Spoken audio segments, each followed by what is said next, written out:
All right, D.C. decides. We've been telling you in less than a week, voters head to the polls in the district's primary election on June 21st. And, you know, while so many of you have listened to the debates, we want to give you some in-depth context. Yeah, there's a lot at stake in this election for D.C. mayor. Crime is on the rise. The city and our school children are still trying to recover from the pandemic. Yeah, and we're asking the tough questions, beginning with Robert White. Here's Delia Gonzalez. Do you still worship here? We met up with Robert White outside of the historic St. Augustine's Catholic Church at 15th and V Streets Northwest. I grew up in this church during most difficult times in my life, when I lost my mom, when I was in a near fatal car accident. The 40-year-old was elected council member at large in 2016. Prior to that, White worked in the Attorney General's office as a community outreach director. White says while the city's landscape has changed, the cranes in construction have failed to build up families who are still facing problems of crime, education, and housing. These issues are difficult. They are political liabilities, but that means they require a leader who's going to put their neck on the line, who's willing to go down trying. We have to identify what is not working. As the current chair of the Committee on Government Operations and Facilities, White's oversight of the Department of General Services has faced criticism. DGS is in charge of public school buildings.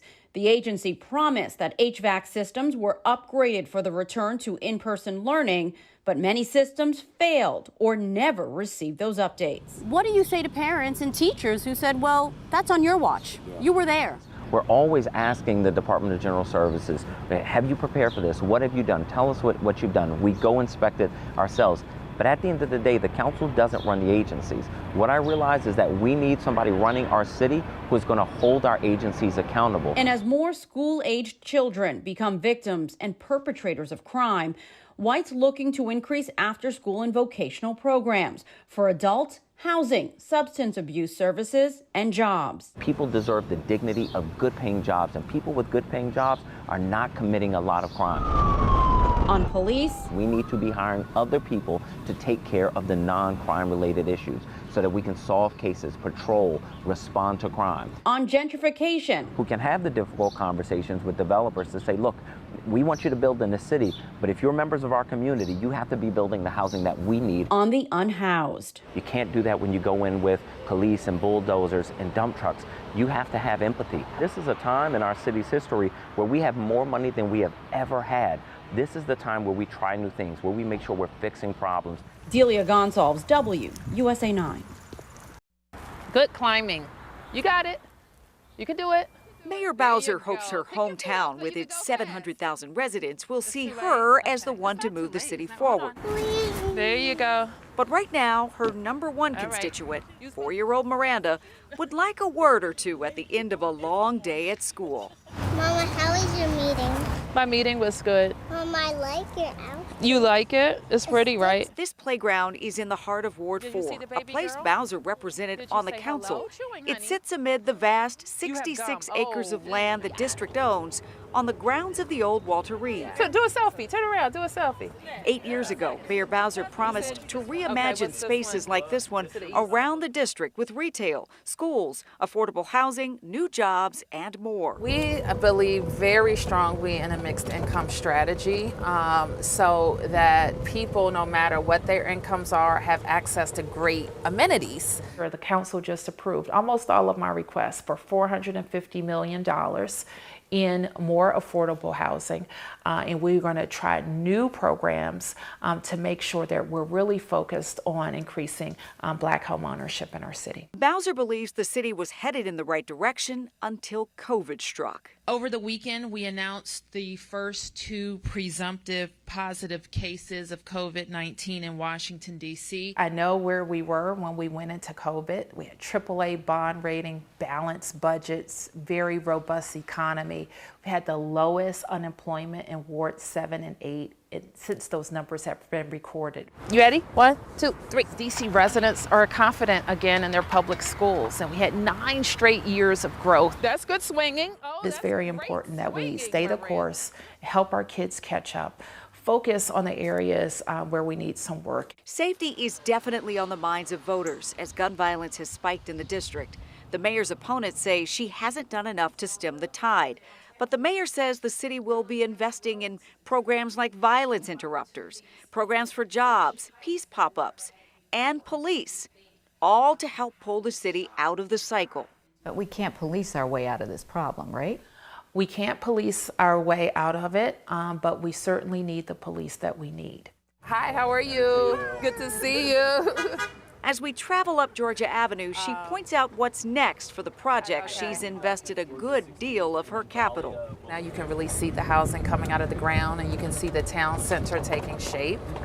So that feels really good. The shell of this Whole Foods will be turned into a new store and is scheduled to be open next year as part of the long-term plan for the parks at Walter Reed.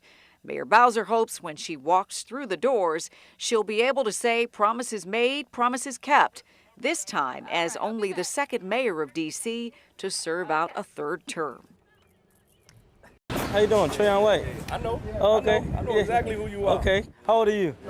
39. Okay, I'm 38. For this D.C. council member, the race for mayor is all about the ground game. We gotta walk 6 blocks up that way. In person and online. My name is Trayon White, and I'm the People's Choice for mayor. Trayon White is well known in Ward 8 east of the Anacostia River with a dedicated group of voters. This is relatively new territory. One thing I learned is D.C. is bigger than what I thought it was. We caught up with the D.C. native while he was out canvassing in Ward 4 with his team right along Georgia Avenue in Petworth. Let's go, guys. Y'all ready? Trayon White for mayor. You're still relatively fresh into your second term as council member. Why the decision to run for mayor? Initially, I wasn't running for mayor. The other candidate, Robert White, announced he was running. When he announced he was running on social media, people kept tagging me, saying, "Who is Robert White? What happened to Trayon White? Trayon White." I just saw people kept tagging me. Then I just put "Let's go" with all these O's. So on day one, if you win, what's the one issue that you tackle right away? Well, we don't have one issue we will tackle, but I know one of the things that's concerning me is public safety. Homicides have risen steadily for the last 5 years. Violent crime is up 13% over last year, with some of those crimes being committed by kids, according to D.C. police data. For instance, 51 teens have been arrested so far this year, accused of carjackings. What about folks who will say you are an elected official, you've been in this role for several years now, you should shoulder some of the blame for where we are right now? I say absolutely. And since I've been in this position, I forced the hand to put in, now we have over $50 million in violence prevention. Now, when the mayor kept saying crime was down, we said, yes, crime is down the street. He says part of his plan includes employing and engaging young people, a promise he's carrying out now with those working on his campaign. His other big issue, housing. I also have a bill that's pending that speaks to freezing the taxes around areas hardest hit by development. That's it. Nice. As mayor, White says he'd also like to see the commanders in D.C., but owner Dan Snyder gone.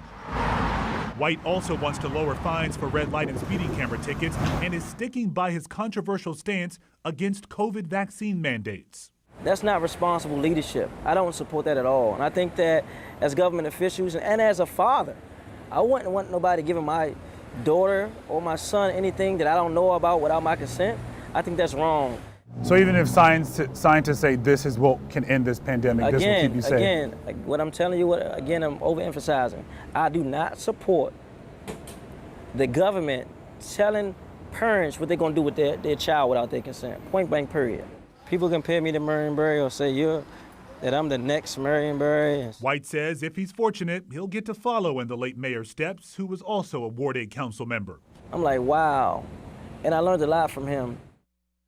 Now, White goes on to say one of his biggest accomplishments as Ward 8 council member includes bringing in a new grocery store and a community garden to help residents lead healthier lives. Bless those who are running for mayor, such as Brother James. Before the prayer, we need a full reset to turn this thing around. And the podium. Do you not feel like the media's been fair? I do not. We had a frank discussion with James Butler. I am the underdog, there's no question about it. The 46-year-old says he's had to fight for exposure and recognition in a race full of established politicians, even suing to be included in some debates. I'm fighting, but I will tell you this. We're getting noticed by the people that count, and that's the voters. And Butler believes D.C. voters want change. We've been electing the same people, recycling, playing musical chairs, basically, with our political offices.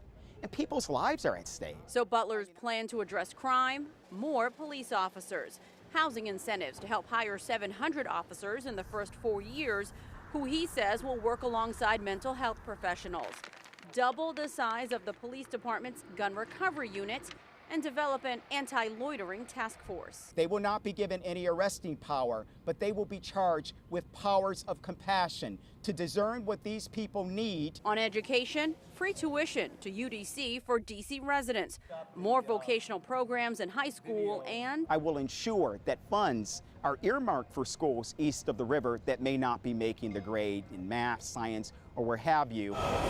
On transportation, free metro rides for DC residents, paid for by charging tourists. An extra 50 cents on their fare will provide an avenue and pathway for all DC residents to ride for free. Butler also proposes making the Marion Barry Youth Jobs Program year-round and rec centers 24 hours. It's an ambitious plan for a candidate who says he's had to prove himself his whole career. 20 years ago, Butler was forced to give up his law license after a failed law practice. What I experience is no different than what any other American or marginalized person or black man or a woman in this country, a bump in the road. And I know a lot of people had a bump in the road, and they're looking for a fighter, a champion that understands that. Delia Gonsalves, WUSA 9. Modern day vocational programs or like IT, culinary arts, just to name a few.